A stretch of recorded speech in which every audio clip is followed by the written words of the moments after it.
নমস্কাৰ মৰমৰ অকনিহত মই বৰ্ণালী শইকীয়া বাইদেৱে তোমালোকলৈ লৈ আহিছো তোমালোকৰ স্পন্দন পাঠ্যপুথিখনৰ ৭ নম্বৰ অধ্যায়ৰ ৯ নম্বৰ অংশটি অৰ্থাৎ শেষৰটি অংশ ইতিমধ্যে আমি ৮টা অংশত বহু কথাই শিকিলো নহয়নে এতিয়া আহাচোন এই শেষৰ অংশটিত কিনো আছে চাও ৫ নম্বৰ পঢ়া ইয়াতে এটা দফা দি থোৱা আছে আৰু সেই দফাটো আমাক পঢ়িব কৈছে আহাচোন পঢ়ি চাও কিনো আছে দফাটোত তৰু তৃণ আৰু গছ লতাক উদ্ভিদ বোলে উদ্ভিদ নহলে জীৱ জন্তু জীয়াই থকাটো অসম্ভৱ হলহেঁতেন উদ্ভিদে আমাক খাদ্যৰ যোগান ধৰাৰ উপৰি নানান প্ৰকাৰে সহায় কৰে বুজি পাইছা নহয় তোমালোকে দফাটোত কি কৈছে যে তৰু তৃণ আৰু গছ লতাক একেলগে কি বুলি কয় উদ্ভিদ বুলি কয় আৰু এই উদ্ভিদ নহলে মানে জীৱ জন্তু জীয়াই থাকিব নোৱাৰে আৰু জীয়াই থকাটো অসম্ভৱ হলহেঁতেন আৰু উদ্ভিদে আমাক খাদ্যৰ উপৰিও আৰু বহু বস্তু যোগান ধৰে যেনেকৈ আমি উশাহ লবলৈ উদ্ভিদৰ পৰাই আহৰণ কৰো নহয়নে এতিয়া আমি চাও আহাচোন আগত কিনো আছে কুম্ভীৰ এবিধ জলচৰ প্ৰাণী ইয়াক দেখিলে আমাৰ মনত ভয় ভাবৰ উদ্ভৱ হয় কিন্তু কি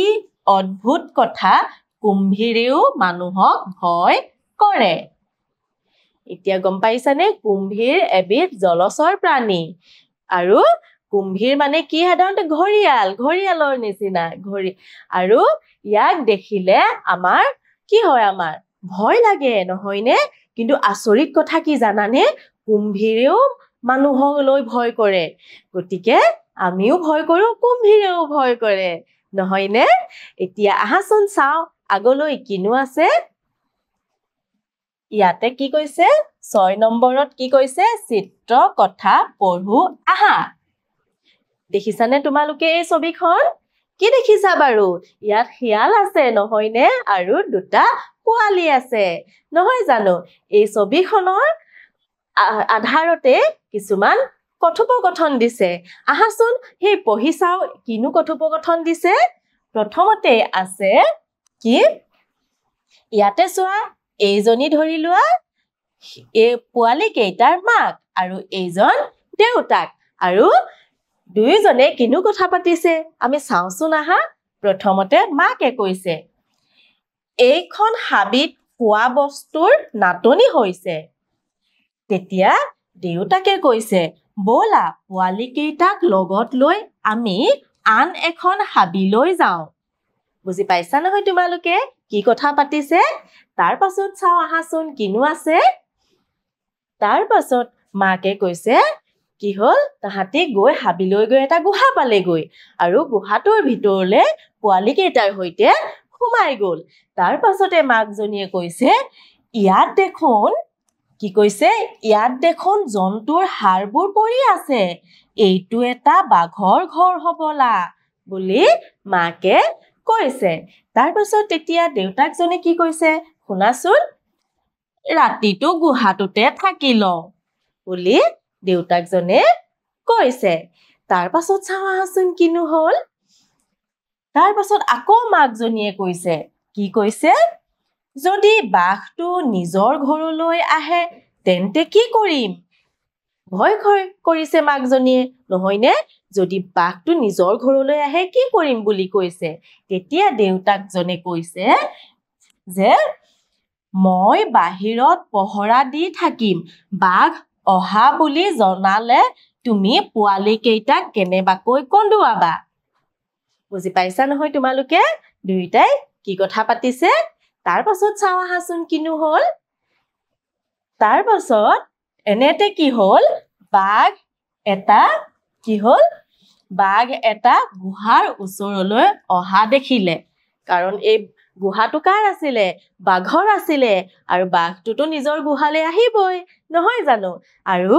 বাঘটো অহা দেখা পালে তেতিয়া কি কৰিলে বাহিৰত যে আছিলে শিয়ালটো কৈছিলে নহয় মই বাহিৰত ৰৈ থাকিম আৰু বাঘ অহা গম পালে মই কৈ দিম তই পোৱালিকেইটা কন্দুৱাবি বুলি কৈছিলে নহয়নে এতিয়া যেতিয়া বাঘ অহাৰ কথা গম পালে তেতিয়া বাহিৰত থকা শিয়ালটোৱে কৈছে হেৰা পোৱালিবোৰে কিয় কান্দিছে বুলি কৈছে তাৰ পাছত কি হল চাওচোন আহা তাৰ পাছত এই মাকজনীয়ে শিয়ালীজনীয়ে কৈছে যে ৰাতিপুৱাই বাঘ এটা খাইছে এতিয়াও ভোক নালাগিবনে সেইবাবে কান্দিছে কিয় এনেকৈ কৈছে বাৰু কাৰণ বাঘটো শুনাই কৈছে নহয়নে তাৰ পাছত কি হল চাও আহাচোন এইয়া দেখিছানে এই বাঘটোৱে কি কৰিছে এই কথা যে পাতি আছিলে শিয়াল কেইটাই তাৰ কথাখিনি শুনা পালে শুনা পাই বাঘটোৱে ভাবিছে কোনবা এওঁলোক বাঘ এটা খাইছে আকৌ ভোক লাগিছে মই ঘৰলৈ নোযোৱাই মংগল গতিকে মই সোনকালে ইয়াৰ পৰা পলুৱাই ভাল বুলি বাঘটোৱে ভাবিলে কাৰণ বাঘটোৱেতো দেখা নাই গুহাৰ ভিতৰত কোন সোমাই আছে বাঘে ভাবিছে মুতকে আকৌ বলৱান কোন আহিলে মই দেখোন ভিতৰলৈ গলে মোকো খাই পেলাব বুলি বাঘটোৱে ভাবিলে তাৰ পাছত বাঘটো তাৰ পৰা আঁতৰি গল কেনেকুৱা লাগিলে তোমালোকৰ ভাল লাগিল নিশ্চয় নহয়নে তোমালোকেও এই সাধুটো নিজৰ ভাষাৰে ক'বলৈ যত্ন কৰিবা এইবাৰ চাও আহাচোন কিনো আছে ইয়াতে কি কৈছে এটা 7 নম্বৰত সাধুটো সম্প্ৰসাৰণ কৰো আহা ইয়াতে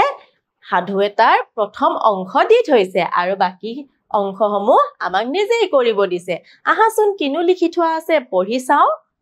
ইয়াতে কৈছে প্লাবিতাহঁতৰ এজনী কুকুৰা আছিল তাই এদিন পোৱালি কেইটাৰ লগত চোতালত উলমি আছিল তেনেতে এজনী চিলনী চু মাৰি আহিল তাকে দেখি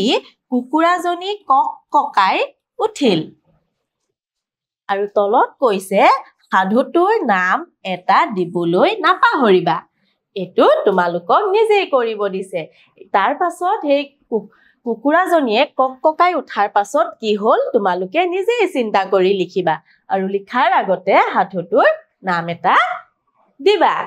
তাৰ পাছত তোমালোকে লিখিব পাৰা যে কুকুৰাজনীয়ে কক ককাই উঠাৰ লগে লগে পোৱালি কেইটাই গম পালে আৰু পোৱালি কেইটাই জুপুহাৰ আঁৰত লুকাই দিলে আৰু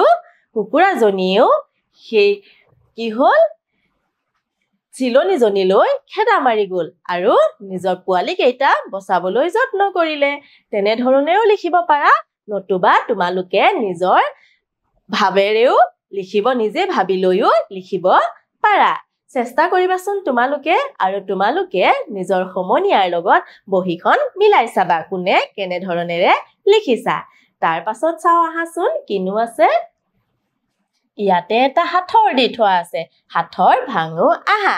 এতে কিনো আছে হাতৰটো চাওচোন আহা ভু ভু কৰে ভুমুৰা নহয় লগুণ আছে কিন্তু বামুণ নহয় কি হয় বাৰু হাতৰটো কোৱাচোন তোমালোকে কি হয় ছবিখন দেখা পাইছাই ছবিখন দেখা পাই গমেই পালা নহয়নে কি হয় উত্তৰটো যতৰ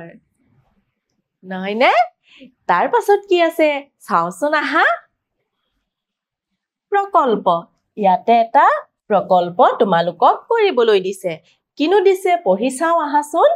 তোমাৰ চৌপাশ চাফ চিকুণ কৰি ৰখাৰ বাবে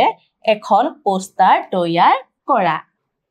কি কৰিব দিছে তোমালোকৰ চৌপাশটো চাফ চিকুণ কৰি ৰখাৰ বাবে এখন পোষ্টাৰ বনাব দিছে পোষ্টাৰ তৈয়াৰ কৰিব দিছে মই তেনেকুৱা এখন পোষ্টাৰ তোমালোকক ইয়াত দেখুৱাম আৰু তোমালোকেও নিজৰ মতে ধুনীয়াকৈ এখন পোষ্টাৰ তৈয়াৰ কৰিবা চোৱাচোন এইখন পোষ্টাৰ তোমালোকে দেখা পাইছাই নহয়নে কেনে ধৰণেৰে দিয়া হৈছে তোমালোকে এই ধৰণৰ আৰ্হি লৈ আৰু বেলেগ ধৰণৰ পোষ্টাৰো বনাব পাৰিবা আৰু তোমালোকে বনাবলৈ চেষ্টা কৰিবা মৰমৰ অকণিহঁত এই অধ্যায়টি ইমানতে সামৰিলো আগন্তুক দিনত এটি নতুন অধ্যায় লৈ পুনৰ আহিম ধন্যবাদ